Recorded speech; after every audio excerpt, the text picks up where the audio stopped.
50대 이후 돈이 새는 순간들, 6번째 이야기입니다. 오늘의 주제는 병원비보다 무서운 간병비, 가족의 돈을 어떻게 무너뜨리나입니다. 많은 사람들이 노후 돈 걱정을 할 때 가장 먼저 병원비를 떠올립니다. 암에 걸리면 어떡하지? 수술비가 많이 나오면 어떡하지? 검사비와 약값이 부담되면 어떡하지? 큰 병원에 오래 다니면 생활비가 버틸 수 있을까? 이런 걱정을 합니다. 물론 병원비는 중요합니다. 노후 재정에서 병원비는 결코 가볍게 볼 수 없는 지출입니다. 하지만 50대 이후, 60대 이후 가족의 돈을 정말 무섭게 무너뜨리는 것은 병원비만이 아닙니다. 병원비보다 더 길고, 더 조용하고, 더 무겁게 가족의 생활비를 갉아먹는 비용이 있습니다. 바로 간병비입니다. 병원비는 영수증으로 보입니다. 수술비, 검사비, 입원비, 약값처럼 항목이 비교적 분명합니다. 하지만 간병비는 다릅니다.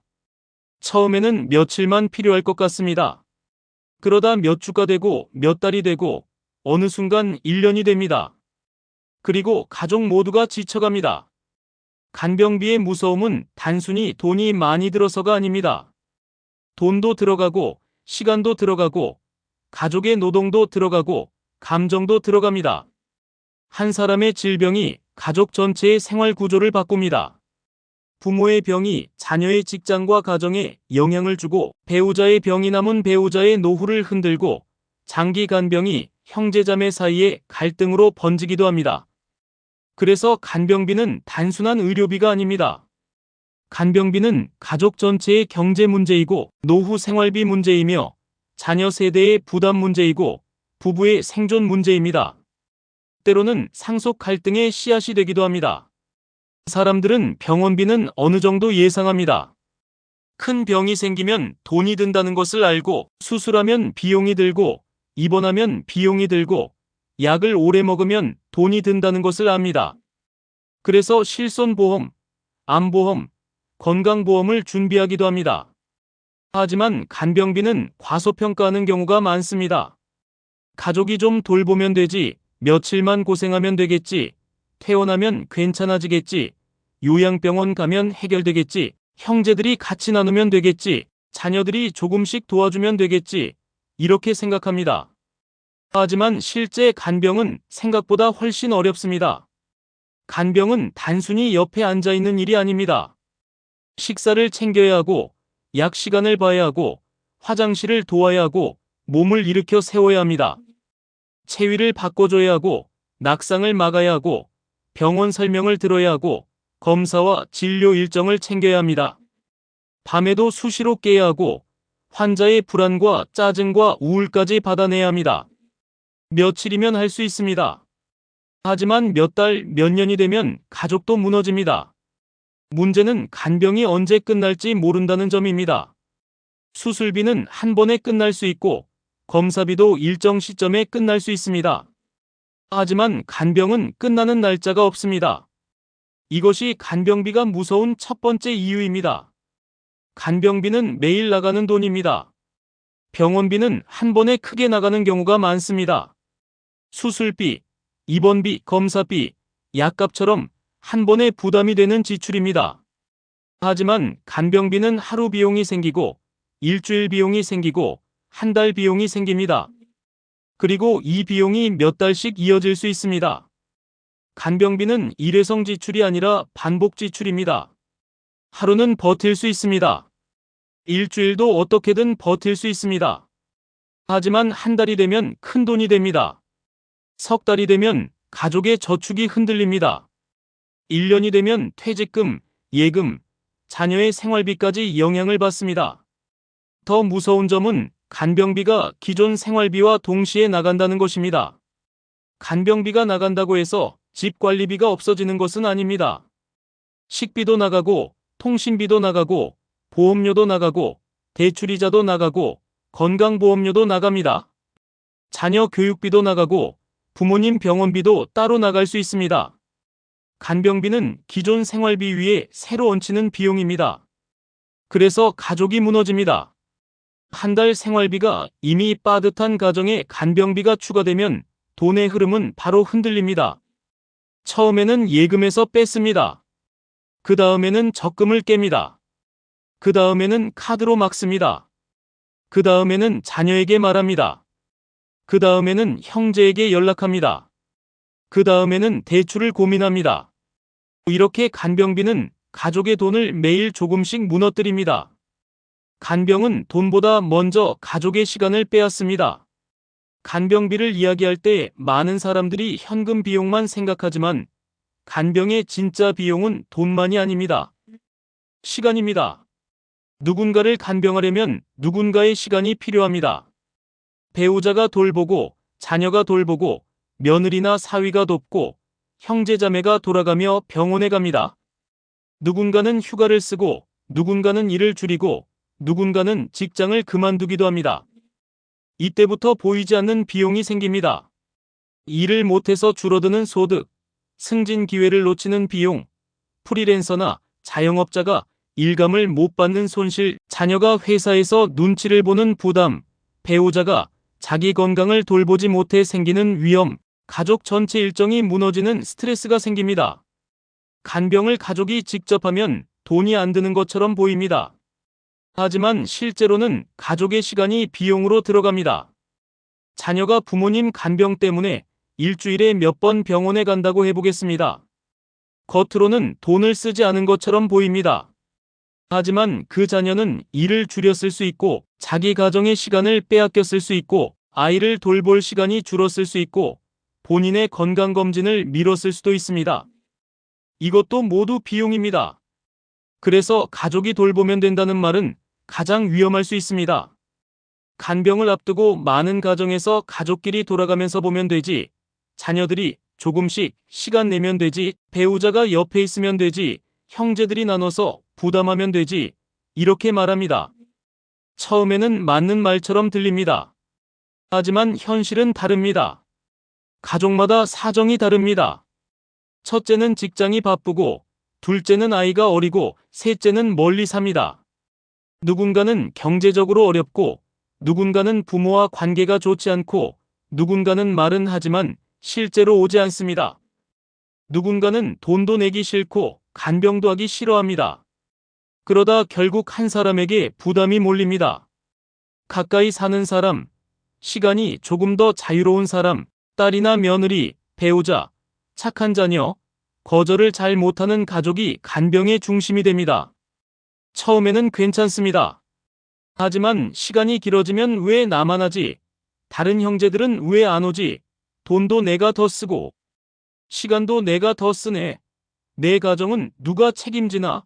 이런 억울함이 생깁니다. 간병은 돈 문제를 가족 감정 문제로 바꿉니다. 가족이 돌보면 돈은 줄어들 수 있습니다.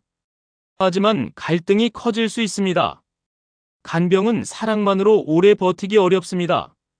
간병은 계획과 분담이 필요합니다. 배우자 간병은 남은 배우자의 노후를 무너뜨릴 수 있습니다. 50대, 60대 이후 부부 중 한 사람이 크게 아프면 남은 배우자가 간병을 맡는 경우가 많습니다. 내 배우자인데 내가 돌봐야지, 평생 같이 살았는데 어떻게 남에게 맡기나, 돈 아끼려면 내가 해야지, 이렇게 생각합니다. 그 마음은 충분히 이해됩니다. 하지만 간병하는 배우자도 나이가 들었습니다. 허리와 무릎이 약할 수 있고, 혈압약을 먹고 있을 수 있고, 잠을 제대로 못 자면 본인 건강도 무너집니다. 환자를 부축하다가 넘어질 수도 있고, 밤새 간병하다가 우울과 불안이 커질 수도 있습니다. 돈도 문제입니다. 아픈 배우자의 병원비와 간병비가 나갑니다. 간병하는 배우자는 일을 줄이거나 그만둘 수 있습니다. 생활비는 계속 필요하고 본인의 병원비도 나갑니다. 간병이 길어지면 부부의 노후 자금이 빠르게 줄어듭니다. 한 사람의 건강 문제가 두 사람의 노후 전체를 무너뜨릴 수 있습니다. 그래서 배우자 간병은 감정만으로 결정하면 안 됩니다. 도움을 받을 수 있는 제도는 있는지, 가족이 얼마나 도울 수 있는지, 간병인을 어느 정도 활용할 수 있는지, 요양병원이나 요양시설을 고려해야 하는지, 집에서 돌본다면 주거 환경을 어떻게 바꿔야 하는지, 돈은 얼마나 준비되어 있는지 미리 이야기해야 합니다. 부모 간병은 자녀 세대의 생활비를 흔듭니다. 부모님이 아프면 자녀가 도와야 한다고 생각합니다. 하지만 자녀 세대도 여유가 없습니다. 자녀도 주택 대출이 있고 아이 교육비가 있고 생활비가 있고 자기 노후를 준비해야 합니다. 그런데 부모님 간병비가 시작되면 자녀 세대의 생활비도 흔들립니다. 처음에는 형제들이 조금씩 나눕니다. 첫째가 50만 원, 둘째가 30만 원, 셋째가 병원비 일부, 막내가 시간을 내는 시기입니다. 하지만 간병이 길어지면 부담은 커집니다. 매달 돈을 보내야 하고 병원에 다녀와야 하고 휴가를 써야 하고 배우자에게 미안해지고 아이들에게 신경을 덜 쓰게 됩니다. 형제간에 누가 더 냈는지 따지게 됩니다. 부모님 병은 자녀 가정의 재정 문제로 번집니다. 특히 자녀 중 한 명이 더 많이 부담하면 갈등이 생깁니다. 왜 나만 돈을 내지? 왜 나는 시간까지 내야지? 다른 형제는 왜 모른 척하지? 상속은 똑같이 받을 텐데. 부담은 왜 나만 하지? 이런 감정이 쌓이면 간병 문제는 상속 문제로 이어집니다. 그래서 부모 간병은 미리 가족회의가 필요합니다. 누가 돈을 얼마나 낼지, 누가 병원 동행을 할지, 누가 서류와 행정 업무를 맡을지, 누가 간병인을 알아볼지, 부모님의 예금은 어떻게 쓸지, 형제간 정산은 어떻게 할지 기준을 정해야 합니다. 기준이 없으면 간병은 가족의 돈뿐 아니라 관계까지 무너뜨릴 수 있습니다. 간병비는 퇴직금과 예금을 빠르게 줄입니다. 퇴직금 1억이 있다고 해보겠습니다. 처음에는 든든합니다. 하지만 간병비가 매달 나가기 시작하면 상황은 달라집니다. 기존 생활비가 250만 원인데 여기에 간병비가 추가됩니다. 병원비와 약값도 추가되고 교통비와 식비도 늘어납니다. 보호자가 병원에 오가며 쓰는 비용도 생깁니다. 간병비가 무서운 이유는 월급이 끊긴 뒤에도 계속 나가는 돈이기 때문입니다. 일하는 동안에는 어떻게든 버틸 수 있습니다. 하지만 퇴직 후에는 다릅니다. 돈이 빠져나가도 다시 채워지지 않습니다. 예금은 줄고 불안은 커집니다.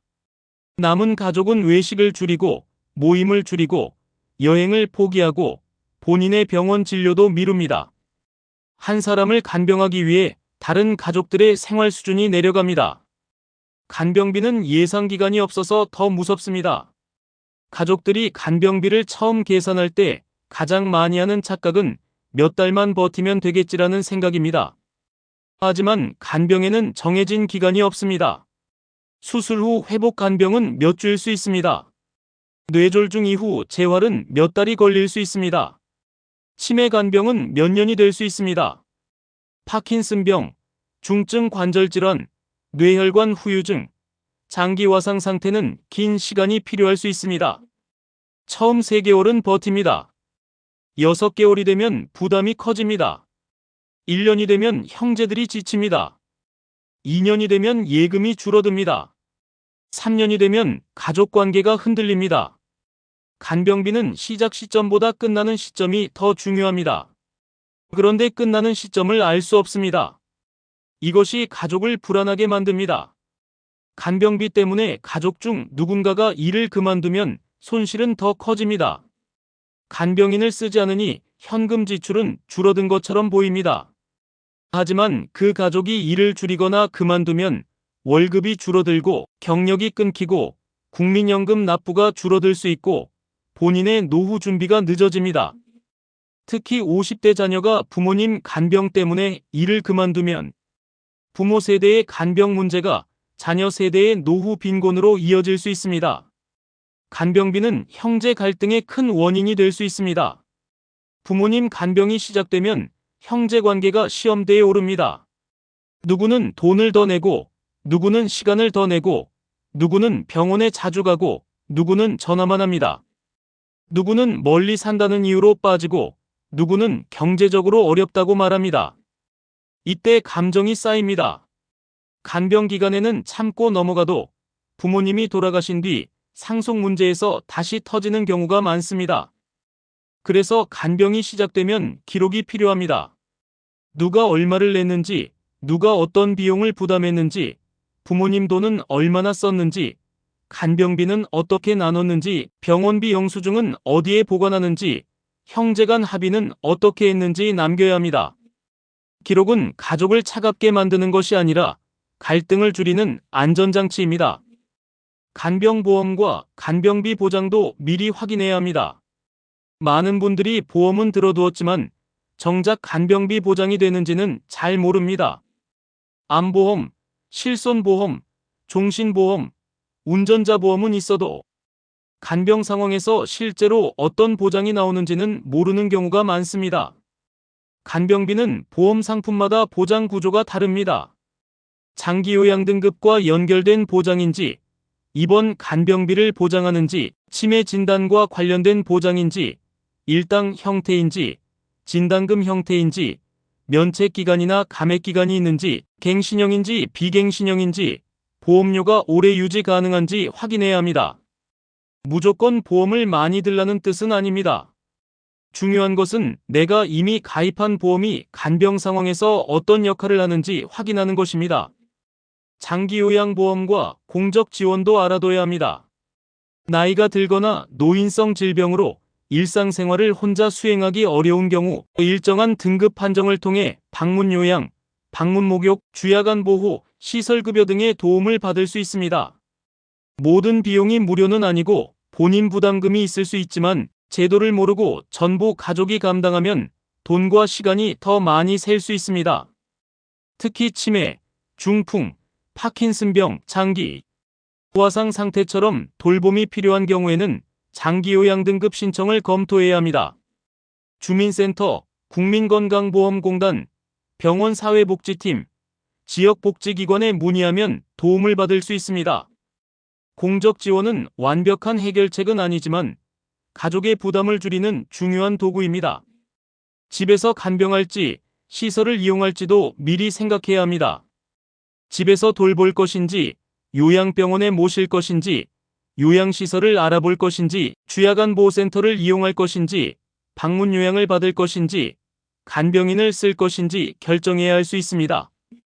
이 결정은 돈만으로 판단할 수 없습니다.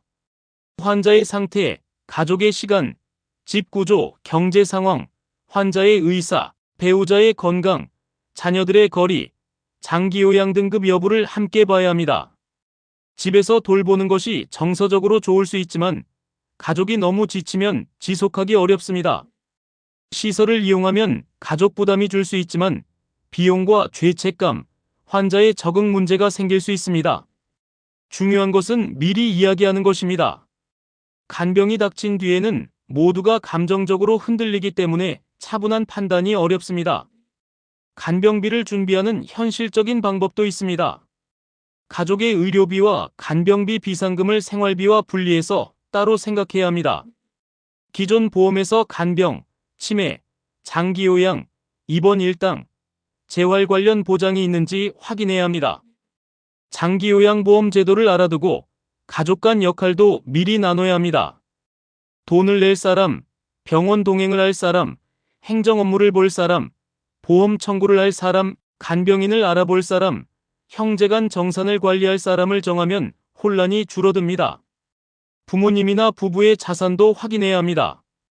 예금, 보험, 연금, 부동산, 대출, 월 생활비를 알아야 합니다. 돈이 어디에 있는지 모르면 간병 상황에서 바로 쓸 수 없습니다. 주거 환경도 점검해야 합니다. 낙상 위험은 없는지, 화장실은 안전한지, 침대와 이동 동선은 괜찮은지, 집에서 돌봄이 가능한 구조인지 봐야 합니다. 간병비가 닥쳤을 때 피해야 할 선택도 있습니다. 한 사람이 모든 부담을 떠안으면 안 됩니다. 기록 없이 돈을 쓰면 안 됩니다. 병원비, 간병비, 약값, 요양비는 영수증과 이체 기록을 남겨야 합니다. 부모님 돈은 건드리지 않고 자녀 돈만 쓰는 구조도 조심해야 합니다. 부모님의 노후 자금은 부모님의 간병과 생활을 위해 먼저 쓰는 것이 원칙입니다. 상속을 위해 묶어두고 자녀가 빚을 내는 구조는 갈등을 키울 수 있습니다. 무리한 대출로 간병비를 막는 것도 위험합니다. 간병이 얼마나 길어질지 모르기 때문입니다. 간병인을 쓰는 것을 죄책감으로만 봐도 안 됩니다. 가족이 무너질 정도라면 외부 도움을 받는 것도 책임 있는 선택입니다. 형제 간 대화를 미루면 안 됩니다. 간병비는 시간이 갈수록 감정이 쌓이기 때문에 초기에 기준을 정해야 합니다. 마무리하겠습니다. 병원비도 중요합니다. 하지만 간병비는 더 조용하고, 더 길고, 더 복잡하게 가족의 돈을 무너뜨릴 수 있습니다. 간병비는 매일 나갑니다. 기존 생활비 위에 새로 얹힙니다. 가족의 시간을 빼앗습니다. 배우자의 노후를 흔듭니다. 자녀 세대의 생활비를 압박합니다. 퇴직금과 예금을 빠르게 줄입니다. 형제 갈등과 상속 갈등으로 이어질 수 있습니다. 그래서 간병비는 일이 생긴 뒤에 생각하면 늦습니다. 건강할 때 이야기해야 합니다. 보험을 미리 확인해야 합니다. 장기요양보험과 공적 지원을 알아둬야 합니다. 가족 간 역할을 나눠야 합니다. 간병비 통장을 따로 생각해야 합니다. 기록을 남겨야 합니다. 외부 도움을 죄책감이 아니라 전략으로 받아들여야 합니다. 오늘의 핵심은 이것입니다. 간병은 사랑만으로 버틸 수 없습니다. 간병은 돈, 시간, 체력, 가족관계가 함께 들어가는 문제입니다. 간병비를 준비하지 않으면 한 사람의 병이 가족 전체의 생활비를 무너뜨릴 수 있습니다. 상속보다 중요한 것은 살아있는 가족의 생활입니다. 부모님의 돈은 부모님의 치료와 돌봄을 위해 먼저 써야 합니다. 지금 부모님이 건강하시다면, 지금 배우자가 건강하다면, 지금 내가 건강하다면 오히려 그때가 준비할 때입니다. 간병 이야기는 불편합니다. 하지만 말하지 않으면 나중에 더 큰 고통으로 돌아옵니다. 오늘 가족과 한번 이야기해 보시기 바랍니다. 내가 아프면 누가 돌볼 것인가? 부모님이 아프면 간병비는 어떻게 나눌 것인가? 배우자가 쓰러지면 집에서 돌볼 수 있는가? 장기요양보험 신청은 어떻게 하는가? 보험에서 간병비 보장이 있는가? 간병비를 위해 따로 남겨둔 돈은 있는가? 이 질문이 가족의 돈을 지키는 시작입니다. 간병비는 병원비보다 늦게 보이지만 한 번 시작되면 훨씬 오래 갑니다. 그래서 50대 이후에는 병원비만 준비할 것이 아니라 간병비까지 준비해야 합니다. 그 준비가 내 노후를 지키고, 배우자의 노후를 지키고, 자녀의 생활을 지키고, 가족 관계를 지키는 길입니다. 이 내용이 도움이 되셨다면 좋아요와 구독 눌러주세요. 좋아요와 구독은 다음 콘텐츠를 만드는데 많은 도움이 됩니다. 다음에는 더 좋은 내용으로 찾아뵙겠습니다. 시니어 라이프 가이드 굿뉴스 GNTV였습니다. 감사합니다.